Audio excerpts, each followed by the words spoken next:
ยะปฏิปันโนภะคะวะโตสาวกสังโฆ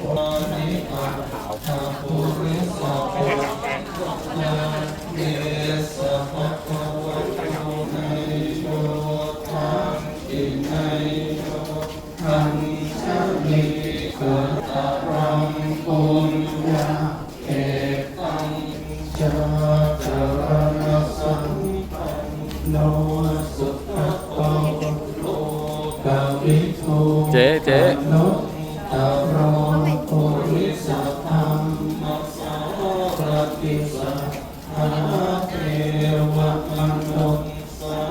นังพุทโธภะคะวะติสวะภะโตภะคะวะอะระหังสัมมาสัมพุทโธวินชาจารณสัมปันโนสุขโตโลกวิทูโทยา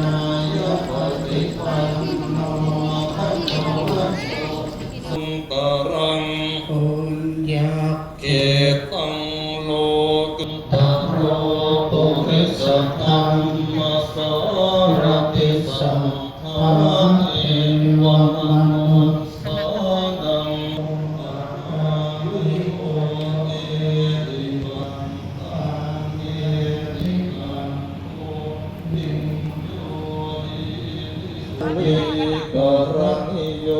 ปนุตตรังปุติปิโสภะคะวะถามเหมือนอาจจะไม่รู้จักกันเขาถาม is this your first time เขาบอก yeah อะไรอย่างงี้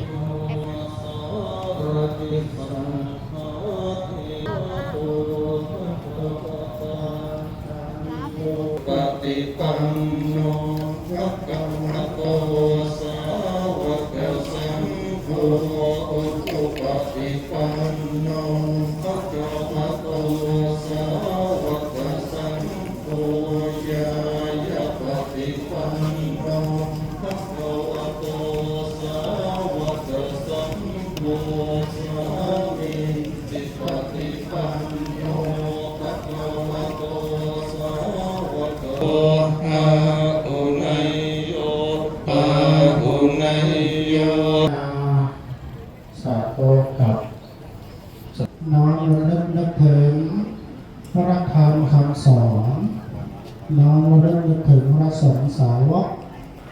สวดสาแล้วบุญกุศลคุณงามและความดีทั้งหลายย่อมเกิดขึ้นแก่เราทุกท่านทุกคนจึงขออนุโมทนาสาธุกับญาติโยมทุกท่านทุกคนขออวยพ